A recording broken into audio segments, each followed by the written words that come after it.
শহীদ president Ziaur রহমানের ৪৩তম শাহাদাত বার্ষিকী উপলক্ষে চিত্রাঙ্কন প্রতিযোগিতা এবং পুরস্কার বিতরণ অনুষ্ঠানের আয়োজন করা হয়েছে। বৃহস্পতিবার সন্ধ্যায় বিএনপি কক্সবাজার জেলা কার্যালয়ে এই অনুষ্ঠানের আয়োজন করে জাতীয়তাবাদী সামাজিক সাংস্কৃতিক সংস্থা জাসাস কক্সবাজার জেলা শাখা। অনুষ্ঠানে প্রধান অতিথি ছিলেন বাংলাদেশ জাতীয়তাবাদী দল বিএনপি কেন্দ্রীয় কমিটির মৎস্য বিষয়ক সম্পাদক সাবেক সংসদ সদস্য লুৎফুর রহমান কাজল। তো আজকে যারা বিজয়ী হয়েছে চিত্রাঙ্কন প্রতিযোগিতা আমি অভিনন্দন জানাচ্ছি যে আমাদের এবং জাসাসকে আমি ধন্যবাদ জানাচ্ছি এরকম একটা মহৎ উদ্যোগ নেওয়ার জন্য।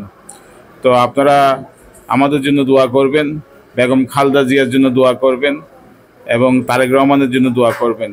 জাসাস কক্সবাজার শাখার সদস্য সচিব আরাফাত সাইফুল আদরের সঞ্চালনায় আরও উপস্থিত ছিলেন স্বেচ্ছাসেবক দল কক্সবাজার জেলা শাখার সদস্য সচিব সরোয়ার রোমন, ছাত্রদল কক্সবাজার শহর শাখার সদস্য সচিব ইনজামাম সহ আরও অনেকে।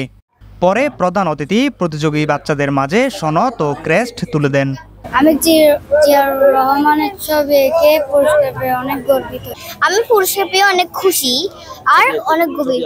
চিত্রাঙ্কন প্রতিযোগিতায় আমি দ্বিতীয় স্থান অধিকার করেছি। জাসাস কক্সবাজার জেলা শাখার সদস্য সচিব আরাফাত সাইফুল আতর জানান, ভবিষ্যতে শিশুদের মেধা বিকাশে এই ধরনের অনুষ্ঠান আরো বড় আকারে আয়োজন করা হবে। পুরস্কার বিতরণীরা আল্লাহর রহমতে সুন্দরভাবে সমাপ্ত করেছি। ওখানে আমাদের মাঝে প্রধান অতিথি হিসেবে উপস্থিত ছিলেন কক্সবাজার ৩ আসনের সাবেক সাংসদ এবং বিএনপি কেন্দ্রীয় নির্বাহী কমিটির সম্মানিত মৎস্য বিষয়ক সম্পাদক জনাব লুৎফুর রহমান কাজল ভাই। এবং ওনার সার্বিক দিক নির্দেশনা আমরা এই প্রোগ্রামটা সুন্দরভাবে সমাপ্ত করেছি। আর ইনশাল্লাহ আমরা চেষ্টা করবো আগামীতে আরও সুন্দর করে বড় আকারে প্রোগ্রামটা করার জন্য। বুধবার দুপুরে বিএনপি কার্যালয়ে শিশুদের মাঝে চিত্রাঙ্কন প্রতিযোগিতার আয়োজন করা হয় এবং পরের দিন প্রধান অতিথির উপস্থিতিতে গাছের চারা রোপণ সহ নানান কর্মসূচি গ্রহণ করা হয়। News desk, CCN।